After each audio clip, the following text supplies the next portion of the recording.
Today we are going to be talking about basic cinematic technique, and this is directed at beginners. If you're just getting into video, this is actually some very good techniques that you can tap from, and we are going to be learning from the master himself, Ryan Conley, from a video that he posted on his YouTube channel, which is the Film Riot filmmaking channel right here on YouTube. And this is a very amazing thing, or he shares very amazing techniques in this video. That is why we are going to be talking about this video or reacting to some of the things that he shares in this particular video. So let's get into it. But before we do so, please make sure, if you do want to check out, or if you do want to learn anything about visual effects, please make sure to check Reed's channel, because Reed is very amazing. In fact, he gave me this shirt, and of course this makes me feel very legit like an editor, because on this shirt, or let me say, it has After Effects, Premiere Pro logos and all that, and it makes me feel very legit. He's a very fine dude, guys. Please make sure to check on his channel, and when you go there, please make sure to do subscribe to his channel. Very amazing guy. With that out of the way, let's get right into this particular video from Film Riot. Today on Film Riot, we get into some basic lighting setups. Basic lighting setups. Basic cinematography. Yeah! Setups. Yeah! Lighting. Whoa! You are so hyper. Yeah! Welcome to Film Riot, the show that takes the mystery out of the effects and techniques, going to some of your favorite Hollywood films. I'm your host, Ryan Conley. That's right. And today we're getting into basically part 3 of our ongoing series about lighting. First, we talked about the different types of lights that we have. Then we talked about the effects that you can get from each light on a subject. And now today we're going to get into basic lighting setups, some day stuff, and then some night stuff. So yeah, you know, let's do it. Let's do stuff. So kisses. So we're going to look at 2 setups which are very similar, and ones that I made as simple as possible. But before we get started here, I really think that cinematography can't fully be taught. You can learn the basics and start to get some ideas of what other people do, but a lot of it is driven by taste and personal perspective, very similar to writing, I think, actually. So what I'm going to be showing you are some basic ideas and starting points. From there, it's up to you to get creative and go crazy. First up, nighttime shot. So here we go. Here's our basic scene. We have this guy on his computer at night typing something, or maybe looking at dirty pictures. I hope not. I hope not. That's perverted. To start us off with this scene, I'm just going to use light from this practical right here, which a practical is a light in a scene that you can actually see inside your actual shot. So right here, the practical would be this lamp on the table. But a practical could be anything: a lamp, a street light, headlights from a car, and so on. But to start the scene out, I'm going to use this one light that I have available and then build off that. I've heard a lot of great cinematographers say the same. Walk into a location, turn on one light, and build from there. This one light could be a lamp like this, or a window where the sun is shining through. But basically, I'm going to do this to find the motivation for the light, meaning a logical explanation for where the light is coming from within the scene. This isn't a really hard rule, one that has to be hardcore stuck to. It's broken all the time, but it is something to keep in mind. For instance, it might look odd in this scene if a bright green light was hitting the back of our actor's head. Something like this could pull your audience out of the scene because it doesn't make no dang sense. Am I right, Josh? You're so right, Ryan! You're so hyper. But for this shot, this practical is not enough. I've had to bump up my ISO way the freak up, and it's just now getting all grainy, and I do not want that. So I will add a light to bring up the intensity of the lamp. So right here I have my can light with a 75-watt bulb, and as you can see, I have my black wrap wrapped around the light to kill spill, as we talked about last week. Who's Spill? What? You killed Spill? Oh, jeez. And now with this added in, I am controlling the light spread a lot better, and I can make much more moody scene action happen. It's like a woman. Oh my goodness. And the can light is just off. So basically what Ryan is trying to throw much more light here is that this lamp, you can practically see it on the final shot, or let's say through the main camera that is shooting the scene. And so this is a practical because it's practically in the scene. And when you look at the light coming from the practical, it's not really enough to be able to illuminate this guy's face at this particular direction of the face. So what happens is that you now introduce a light and set the light to have a similar color to what is being emitted by this particular object, so that the light will now shine on the person's face. And because your viewers can actually see this particular light in the shot, you actually fool them into thinking that is this light which is actually lightening the face.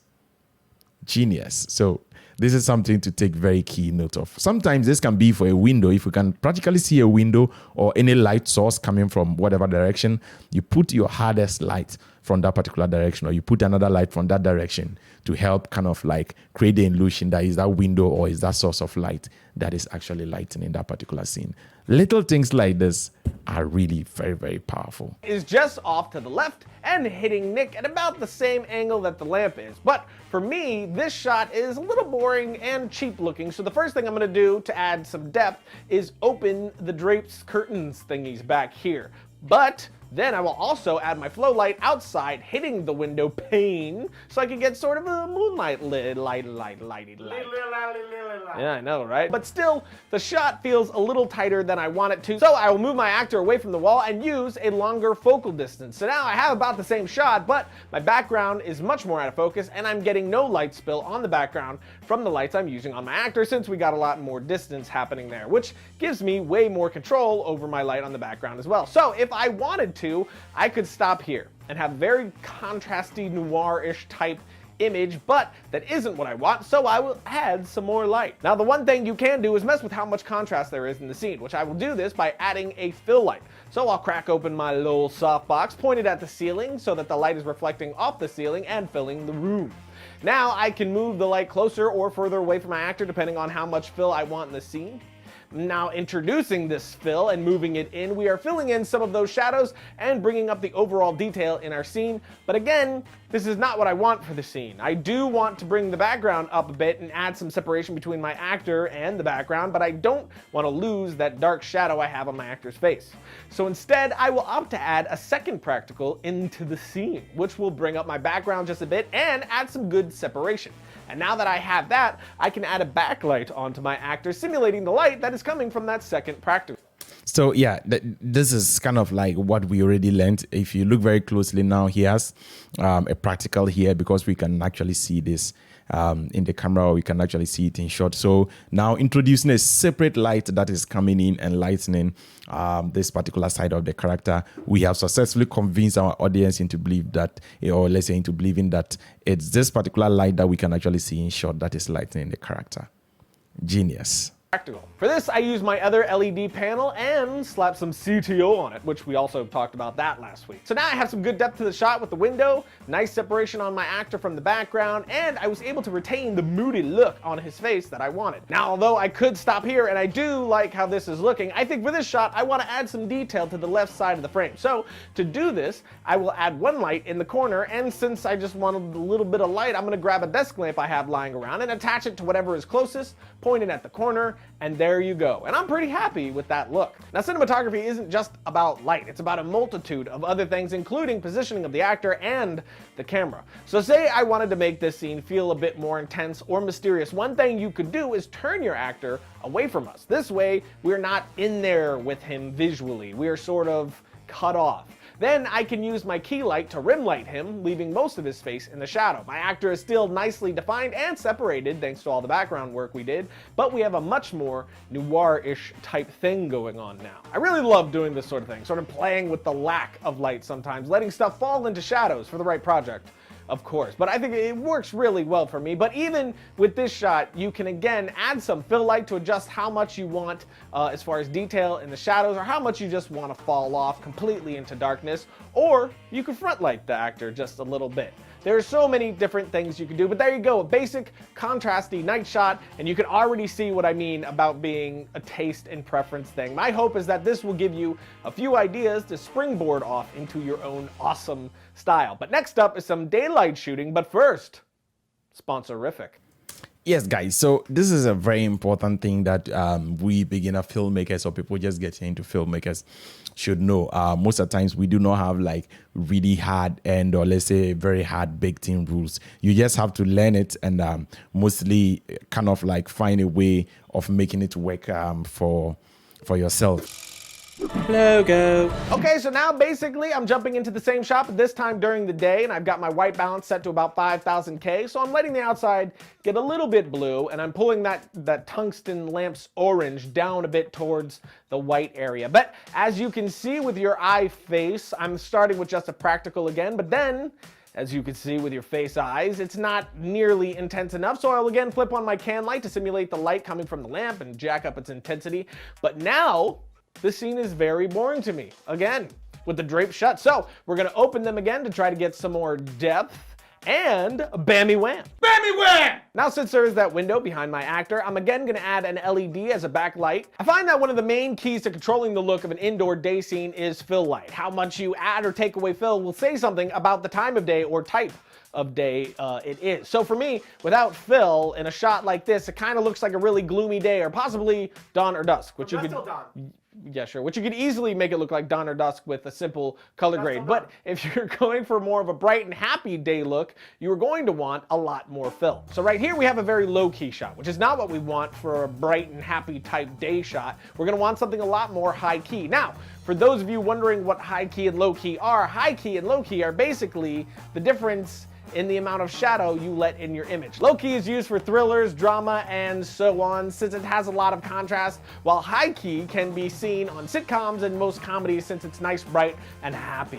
So during a bright and sunny day, most indoor settings will realistically have a lot of fill light to your actual eye, since the sunlight is coming in multiple windows and it's reflecting off all sorts of surfaces, filling your house with light, which is why when you see a day scene that looks really contrasty like this one, you get the impression that it must be a gloomy day outside.